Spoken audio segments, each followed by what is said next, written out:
Bonjour à tous et merci de nous suivre ce matin. Merci d'être parmi les nôtres pour que nous puissions ensemble parcourir les principales unes à kiosque au Cameroun.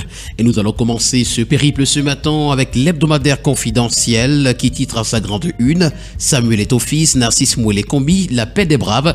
C'est une interrogation. Opposés sur le choix de l'encadrement des sélections nationales de football, les deux personnalités pourraient définitivement taire leur divergence. Le ministre des Sports et de l'Éducation physique et le président de la Fédération camerounaise de football pourraient se rencontrer autour du Premier ministre, chef du gouvernement camerounais cette semaine, selon des informations dignes de foi. Quelle sera la nature de la collaboration entre la Fédération camerounaise de football et ses ennemis du passé? Une interrogation à retrouver ce matin à la page 7. GCAM en petite une, retrouvons les ambitions de Célestin Tawamba. Interruption de la connexion par satellite, le difficile pari de Minette Libombe-Lilican nous est également présenté en page 9. Et puis culture, le musée Bamoun inauguré. Toutes ces informations ainsi que bien d'autres, mesdames et messieurs, vous les aurez en parcourant les colonnes de l'hebdomadaire confidentiel. Nous poursuivons notre périple ce matin avec la nouvelle expression qui titre à sa grande une Oumniobé ressuscité. Le leader nationaliste renaît dans un ouvrage. Dans sa pièce de théâtre L'immortel de Boumniébel, un écrivain jette des ponts entre le passé et le présent pour permettre aux générations actuelles de se relier aux héros de la guerre de libération. C'est à retrouver ce matin à la page 6. Également à lire dans les colonnes de la nouvelle expression abus de pouvoir à Tangandi devant la barre. Reconnaissance, Blé Goudi rend hommage à Maître Kadi. Sénégal, le personnel de l'État interpellé et puis Fumban, les rois Bamoun immortalisés. À la grande une du quotidien Mutation, péril jeune, le tocsin des évêques. L'épiscopat exhorte les gouvernants à tout mettre en œuvre pour redonner confiance et espoir à la jeunesse. C'est à retrouver ce matin à la page 5. Université de Gaoundéré, nouvel avis de tempête. Et puis Villa, listes électorales. Le RDPC est au front. Le quotidien bleu d'Aman Mana, le jour pour sa part ce matin, nous renseigne que Aman Mana se livre. Retrouvons les notes de lecture de J'aime l'odeur de l'encre au petit matin sur le papier. Autobiographie professionnelle, c'est à retrouver ce matin des pages 4 à 5. Également, musée des rois Bamoun, 12 500 artefacts de l'histoire des rois exposés au public. Le tri-hebdomadaire L'Œil du Sahel, pour sa part, ce matin, parle d'administration territoriale.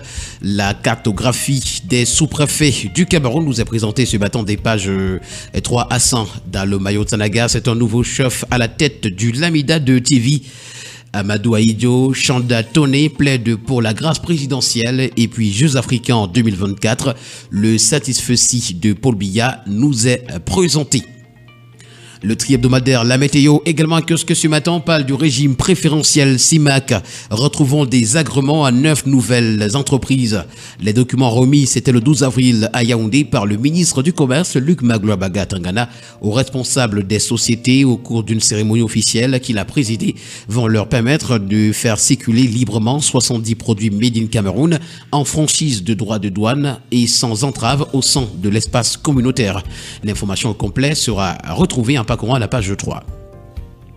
Nous continuons avec le quotidien d'information républicaine. Le Drapeau qui, pour sa part, ce matin, parle de produits de grande consommation et nous présente une bataille réussie pour la baisse des prix. Le Mincommerce Baga-Tangana a récemment annoncé la baisse du prix de l'huile raffinée et du riz dans le but de lutter contre la vie chère et d'améliorer le pouvoir d'achat des citoyens camerounais. Dans un contexte d'inflation grandissant, le prix de l'huile raffinée passe ainsi de 31 000 à 27 700 francs CFA pour le bidon de 25 litres, tandis que le prix du riz a également été revu à la baisse. Cette réduction est à retrouver ce matin amplement en parcourant les pages 4 à 6. Pour le journal Innovation, on parle d'examen d'entrée en stage d'avocat. 2 épreuves de 7h à 4h du matin. Samedi dernier, au centre d'examen de Ngouaikele, comme partout ailleurs, les candidats ont affronté 2 épreuves de 7h à 4h du matin. La colère des avocats qui dénoncent la mauvaise organisation et l'échec nous est présentée ce matin.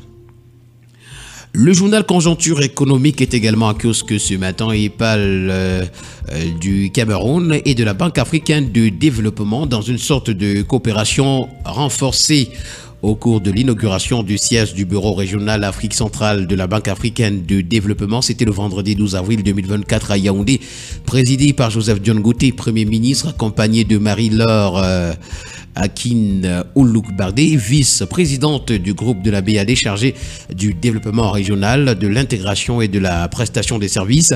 Une convention de 130 milliards de francs CFA a été signée pour le financement d'un projet d'aménagement et de promotion du secteur privé dans l'extrême nord, ainsi qu'un don de 30 milliards de francs CFA. L'information complète, mesdames et messieurs, est à retrouver à la page 8. Le premier news magazine camerounais Défi Actuel pour sa part ce matin, s'agissant d'électricité, nous renseigne que le MINFI règle la dette des mairies, régions et entités publiques. Selon une note de la Commission technique de réhabilitation des entreprises publiques, 109,9 milliards de francs CFA ont été payés à Eneo à ce titre en 2023 et déjà 8 milliards de francs CFA en 2024. En outre, la monétisation de la dette partielle de 4 entreprises publiques a abouti à un autre paiement de 30 milliards de francs CFA. C'était en janvier 2024. Le tri-hebdomadaire La Voix des Jeunes pour sa part ce matin revient sur parle plutôt du secteur de la publicité. Luc Messi hors la loi est le titre que nous présente le journal. D'après le commentaire qu'en fait le tri-hebdomadaire, le maire de la ville de Yaoundé procède depuis quelques temps à la destruction des panneaux sur espace privé en violation des articles 28 et 44 de la loi régissant le commerce. Une situation décriée par les professionnels du secteur de la publicité réunis autour d'une association, l'association des régisseurs en publicité du Cameroun, en abrégé ARPC. Le tri-hebdomadaire Le Témoin parle d'hydrocarbures ce matin. Périal Jean Newdoc, une compétence mal utilisée, nous renseigne ce matin le journal. Depuis son départ de Tradex, la structure bat de l'aile. Alors que le secteur est en proie à des difficultés, ce spécialiste du commerce et de la distribution des produits pétroliers est une compétence que le Cameroun gagnerait à exploiter. Le décryptage à ce sujet nous est présenté ce matin.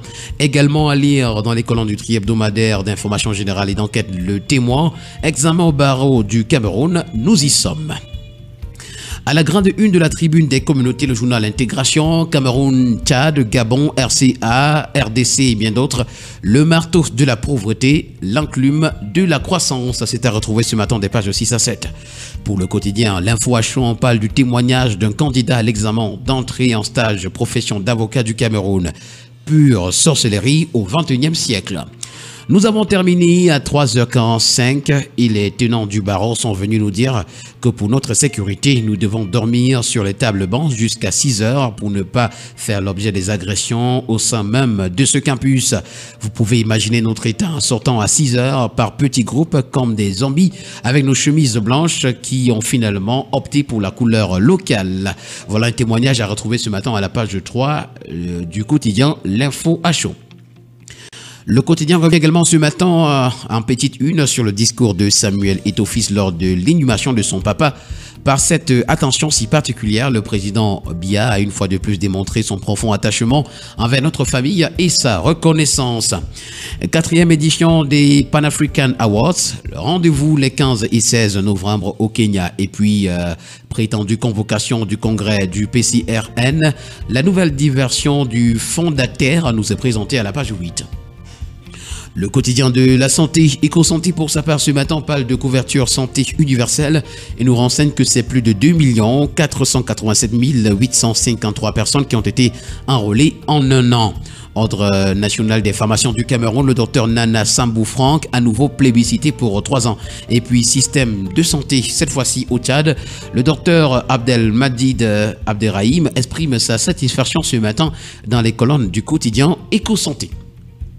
Le journal Le Zénith, qui parle d'assassinats et de crimes rituels, nous présente Yaoundé comme la ville cruelle. Infanticide, patricide, matricide, fratricide, vendetta, règlement de compte, agression, suicide, ritualisme et bien d'autres. La capitale politique camerounaise se trouve sur un fil de rasoir. Pour le journal Éco-Finance, pour le journal de l'économie et des finances Éco-Matin, on parle d'emprunt obligataire. Pourquoi le Gabon et la BDIAC sont en difficulté sur le marché financier? Le savoir, c'est lire la page 3 du journal. Secteur de l'électricité, l'État camerounais réclame une créance de 328 milliards de francs CFA à Eneo. Cette information ainsi que bien d'autres, mesdames et messieurs, sont à retrouver dans les colonnes de Écho Matin. Nous allons poursuivre ce périple ce matin avec un autre journal et celui que nous prenons, c'est l'hebdomadaire L'Avenir de Zéphirin Koloko qui, s'agissant du prix du cacao camerounais sur le toit du monde, nous renseigne que Laurent Gbagbo vante la stratégie impulsée par Luc Magrar Baga à Tangana. Pour le bi-hebdomadaire Cameroun News, on parle également de santé publique. La phase 1 de la couverture santé universelle est un succès total. Le bi-hebdomadaire Le Financier d'Afrique ce matin parle de sécurisation des personnes et des biens et nous fait savoir que MTN et Orange Cameroun sont accusés d'aider les criminels. Le ministre de l'administration territoriale leur reproche d'avoir permis aux malfaiteurs d'obtenir près de 400 millions de francs CFA dans les zones en crise avec plus de 450 SIM non identifiés. Secteur minier, l'apport de la première usine de traitement d'or de Cana nous est présenté ce matin. Retrouvons également d'autres informations.